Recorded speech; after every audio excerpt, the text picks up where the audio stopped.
Okay, every time that Spotify is in the news, I see a ton of people yelling about how Spotify is so bad for musicians and musicians can't make any money from Spotify. Oh, it's so hard to be a musician in the most technologically advanced and accessible year in human history, where it's easier to get access to recording equipment and music distribution and marketing resources than it ever has been before. Oh, it's so hard for musicians. Shut up. Your opinion is wrong, and I'm going to prove to you why Spotify is actually one of the best things that has happened to musicians ever.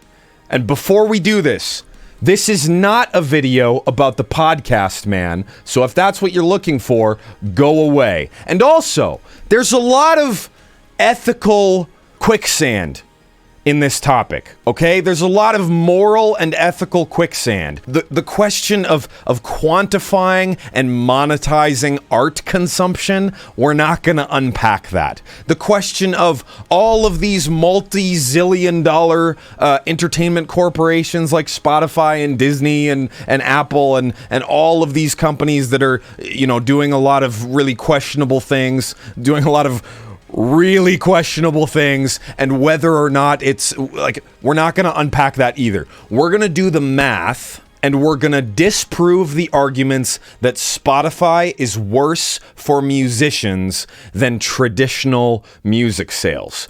That's all we're going to do. I'm going to break down every single argument that people use to act like Spotify is a bad resource for musicians to grow and profit. We're going to explain why Spotify is actually one of the best ways for musicians to grow and profit. Let's do some math. So, if you listen to a song once on Spotify, an independent musician would make about 1/3 of a cent. That's 0.003 US dollars. If you instead bought that song on iTunes or whatever, an independent musician would probably make around 70 cents or 0.7 US dollars. If you put it that way, that makes it seem like Spotify sucks. But that's only if you listen to the song once. Were you really only planning on listening to the song once? So let's do some math. Because I don't know about you guys, but when I like a song, I listen to it hundreds of times, right? Like, think about like over the course of a year. Because I have songs, like if I discover a new band, usually on Spotify, but we'll get to that later. If I discover a new band on Spotify, I'll put their albums on repeat for months because I love them so much. I don't know, I hyperfixate on music, right? So sometimes I'll listen to songs dozens of times in 1 week. If you're a big fan of music, you'll probably listen to songs a lot over the course of your life. Hundreds of times. You know, think about the songs that you really love, the songs that stick with you. How many times have you heard those songs? I don't know, I'm blanking on iconic songs. Bohemian Rhapsody, Welcome to the Black Parade, Piano Man, Thunderstruck, you know, whatever. Think of your favorite songs. Maybe it's one of my songs. Seriously though, how many times do you listen to your favorite songs? Because it's probably hundreds or thousands of times in your life, depending on how old you are. How many times does it take for 0.003 cents per time that you listen to the song to equal the 70 cents, the 0.7 US dollars that you would make from buying the song, right? Or that the artist would make? It's 1 a.m. and I've tried to film this video 3 times. Bear with me, okay? 70 cents divided by 0.003. 233. If you listen to a song 233 times on Spotify, that equals the same amount of profit for the musician as buying the song on iTunes. Assuming they're an independent artist, but we'll get to that later. Ironically, the musician only makes more money when you buy their song instead of streaming it if you didn't like the song well enough to listen to it very much. So if you love the song, the musician is going to make more money if you stream it hundreds and hundreds of times over the course of your life on Spotify than the money that they would make if you bought the song once and then listened to it. The only profit that they make is from the one-time fee when you bought the song. Are you with me so far? So already we've disproved the notion that artists don't make money on Spotify, because if you love the song and you listen to it a couple hundred times in the course of 5 years, the artist is already making more money off of your Spotify support than they would off of your iTunes support. And then people say, well, you should buy their vinyl. You should buy their vinyl. Oh, I hit the wrong button. You should buy their vinyl. And what those people aren't telling you is that manufacturing vinyl is incredibly expensive, and manufacturing vinyl is a little bit of a health hazard. There's like some chemicals in vinyl that are not safe for you to be around. There's a great video by some guy on the internet, I forget his name, about how vinyl uses some really dangerous chemicals. So suffice to say, if somebody tells you, oh, you should be buying their CD, you should be buying their vinyl, you should be buying their t-shirt instead of streaming on Spotify, because Spotify doesn't pay musicians barely at all, those people are wrong. Because manufacturing t-shirts, manufacturing vinyls, shipping t-shirts, vinyls, CDs, physical merchandise is cumbersome and expensive and complicated, and only artists of the highest tier of privilege and wealth have access to the resources to manufacture and ship and source quality physical merchandise. There's a lot of artists out there that can put their music on Spotify because it's accessible, it's free to put your music on Spotify through many music distributors, and it's not free to do a 100 print run of a vinyl or a 500 print run of CDs. In fact, it costs thousands of dollars. In this economy, it costs thousands and thousands of dollars, and your neighborhood starving artist doesn't have that kind of money to risk on hoping that hundreds of people will buy their vinyl or their CD. So physical merchandise is out. We've proven that buying the song on iTunes or whatever is worse if you like the song enough to listen to it 250 times in your life, because they would make more money on Spotify. You following me so far? The last thing that nobody is talking about, which is probably the most important gosh darn thing that nobody's talking about, is that you see these big, famous, hugely famous and wealthy artists that are ditching Spotify because of the podcast man or whatever. What the media isn't talking about with those people are rich. They can afford to ditch Spotify and go to their mansion and collect their royalty checks from their Grammy-winning songs. But I pay my employees with the money that I make from Spotify. I pay my mortgage with the money that I make from Spotify. If I ditch Spotify on some principle, I don't pay my bills anymore. Because even though I'm an incredibly privileged, incredibly lucky, incredibly fortunate musician to have such a plentiful career that I have stumbled into, I still don't have the framework in my career to survive only off of vinyl merchandise and iTunes sales. That's not sustainable for me. And part of that is because it's free to listen to music on Spotify, and it's not free to buy music. And I don't know if you guys have been paying attention to the past, how many years has it been since 2008? But everybody under the age of 50 is broke. Okay? Like, pretty much everybody, especially in the United States, has no money. Then when you're paying $10 a month for Netflix, $10 a month for Uber Eats, $10 a month for, Disney Plus, $10 a month for Hulu, it starts to get a little bit much to expect that they're gonna have $10 to pay all of their favorite artists for their new releases, and $10 to buy the t-shirts, and $10 to buy the vinyls, and then another $10 to get a Tidal membership because you should be using Tidal because Tidal pays artists more. No, Spotify is free. And children, the people who are the driving force culturally in the music industry are kids and teenagers, are the big music listeners, because old people, generally speaking, listen to the music that they liked when they were kids, and that sticks with them. So children are the most important, consumers in the music industry. So if you give kids a choice of listening to music on Spotify, which is free, completely free, or listening to music on iTunes where they have to pay for every song, or listening to music on Apple Music where you have to have a very expensive Apple trademark signature TM iPhone in order to use Apple Music, or Tidal where you have to get this fancy Kanye West designer subscription, kids are gonna choose the path of least resistance. It's the same reason why kids all downloaded music on LimeWire back when I was a kid. The most convenient and accessible and least classist option is always going to be the one that the kids use. Don't expect children to sign up for Tidal.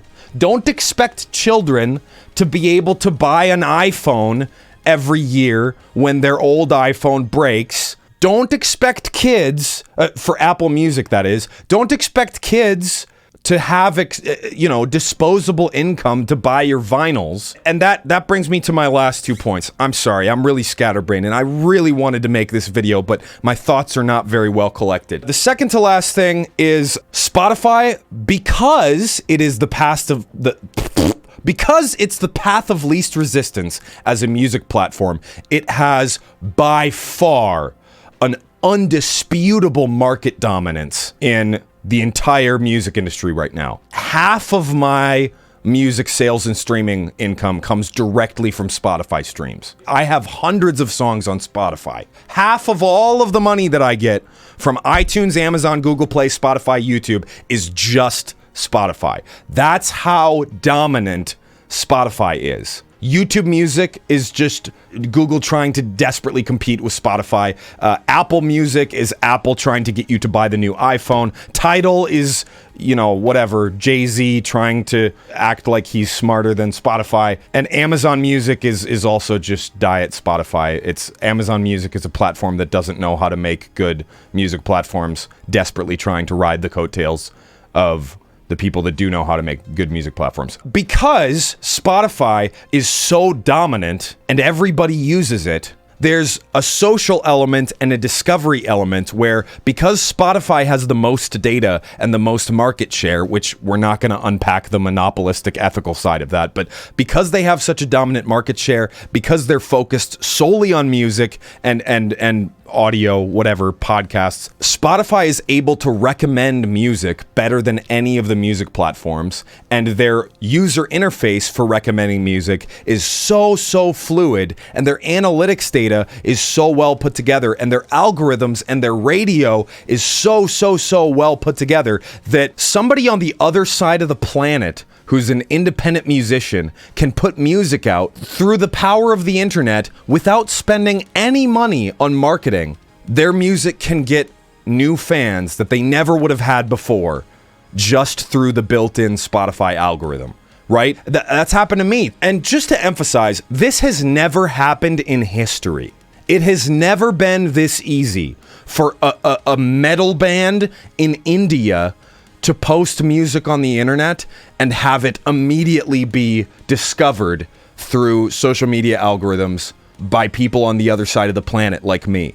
Like, that's incredible. And what that means is that Spotify is removing the gatekeepers from the music industry by allowing independent musicians to have marketing power through the virality of their Spotify following and the discovery algorithms on Spotify, which means that musicians no longer have to spend exorbitant old world 1980s record label marketing budgets, musicians don't have to pay $50,000 per song anymore to get discovered. And that brings me to my last point, which nobody is talking about in the Spotify conversation, and it blows my mind.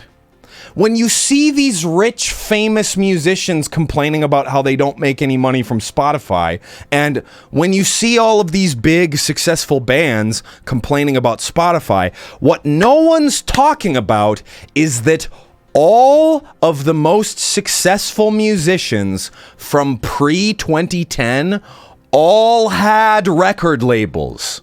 Almost every successful musician in the world has a record label. And if you're not familiar with how record labels work, record labels act as a bank for broke artists who need money and resources to get famous.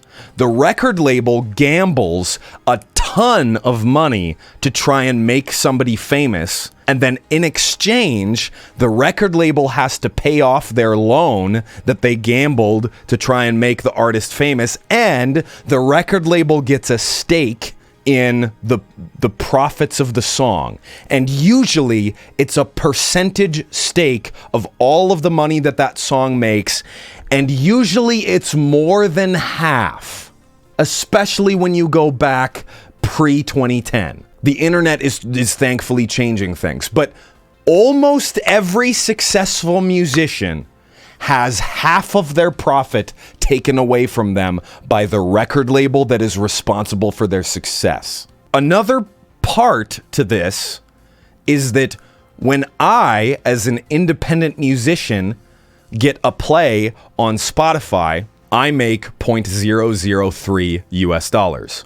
But when a very famous and successful band that has a very, very big, fancy record label, when they get one Spotify play, they might make less than half of that. They might make less than a quarter of what I make per Spotify stream, which means that then, in order for them to make as much money as they would, you're going to have to listen to their song, 3 times as much, 4 times as much. And don't forget, bands and artists that have record labels don't make any money until the record label has paid off the loan that the record label used to make that artist famous. Usually that's tens of thousands, hundreds of thousands of dollars. And until the music has profited tens of thousands or hundreds of thousands of dollars on Spotify, iTunes, vinyl, merch, whatever, to pay off that loan to the record label, the advance or whatever, the budget that the record label had that's recoupable. If you want to look up the word recoupable expenses before you get into an argument about Spotify, please and thank you. The point is that there are lots of gatekeepers and middlemen in the music industry. There are lots of people who traditionally would take a huge cut. One person takes 15%. Well, music distributor takes 15%. Publisher takes 15%. Manager takes 15%. Record label takes 60%. All these people are taking a cut of your profit. And then that makes it look like these famous people are making 1/100th of a cent per song on Spotify, but their song got famous on someone else's money that was loaned to them. They didn't even write half of their song. The producer owns 10% of the song. The record label owns 60% of the song. The management gets 15% of the song. The agent gets whatever, I don't know all the details, but the point is that for independent musicians like myself, Spotify is not only the most consistent way for us to make money in the long term, but it's also arguably the greatest tool for us to get discovered without needing to let these gatekeepers and middlemen take, 10%, 15%, 50% of all of our profit. Spotify is a step in the right direction